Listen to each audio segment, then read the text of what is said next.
figured out this formula when people really become nobody, no one, no thing, nowhere, no time. They're pretty much all of a sudden outside the constraints of the Newtonian world of got to do something to get an outcome. And if you can teach people how to linger there without a name, without a face, without a profession, without a family, without a culture, without a past, without a disease, you teach them how to be in this place we call the unknown, right? And you teach them that from that place, that invisible field, is where everything material comes from. And if they could create coherence in their brain, you need a strong signal in the brain. The more coherent the brain, the more stronger the signal. What do you mean a strong signal? Okay, let's see how I could say this. When most people, when we look at brains in real time, and we're looking at people's how their mind is working. When you're under stress, okay, stress is created by not being able to predict something that's going to happen in your life, the perception that something's going to get worse or you can't control something, right? So when that occurs, we switch on that primitive nervous system called the fight or flight nervous system, and the brain goes into this very alarmed state called high beta. That means pay attention to the outer world. There's danger out there. But if it's not a predator and it's traffic or your coworker or your ex, right. This is where it gets to be a problem because it becomes very maladaptive, right? So when we're in that state and the brain is in that aroused state, we try to control and predict everything. So every person, every object, everything, every place, even your body has a neurological network in your brain, right? So as the arousal happens, we start shifting our attention to all these elements, and like a lightning storm in the clouds, the brain starts firing very, very incoherently. And when the brain's incoherent, we're incoherent. So that's not a strong signal. It's a static on the wire. That's disconnection. There is no signal. Right. So when we're in that state, we're always really looking for the worst case scenario of what's going to happen, because if you prepare for the worst, anything less happens, a better chance of survival, right? So in this kind of aroused state, as we shift our attention to each one of these elements that are known in our environment, the brain starts compartmentalizing and firing out of order. And that is what creates what's called autonomic dysregulation. That causes the brain and body to get really out of balance, right? So in that state, we're over-focused. You know, when you're stressed, you're over-focused on something. You can't stop thinking about it.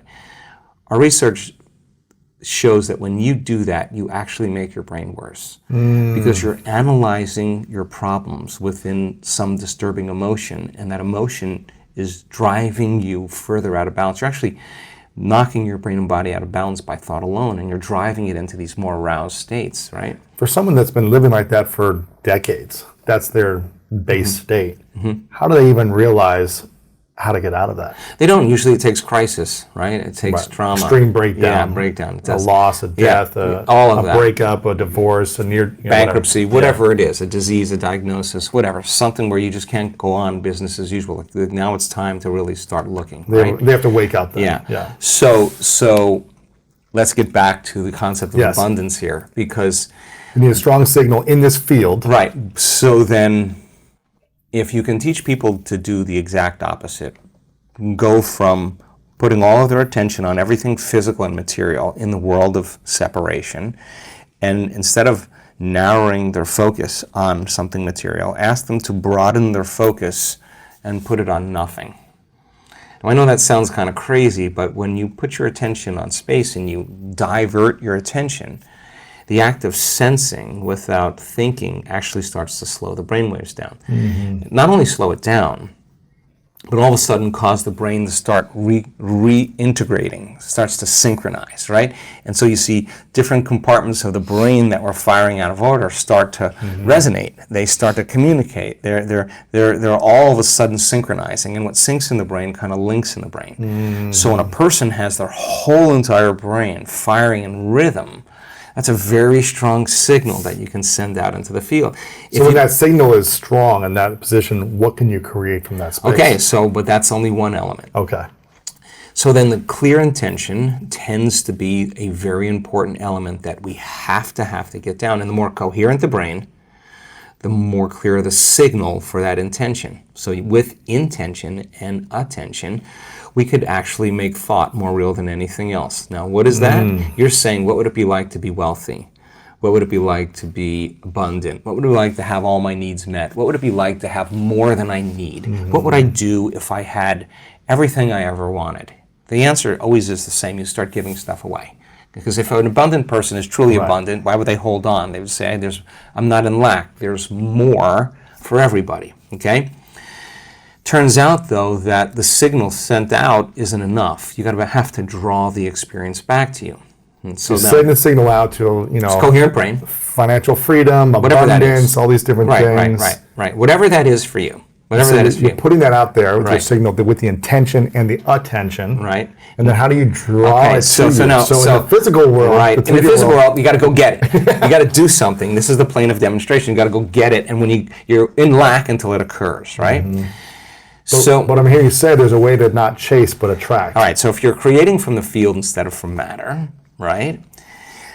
There's a very strong possibility that you'll shorten the distance between the thought of what you want and the experience of having it. And when there's a vibrational match between your energy and that future that you want to experience, now if you're creating from the field, you actually don't go anywhere to get it. You actually draw it to you. So here comes the synchronicities, the serendipities, the coincidences, the opportunities, and they come out of nowhere. And you say, I don't understand. I didn't do anything. Well, you changed your energy.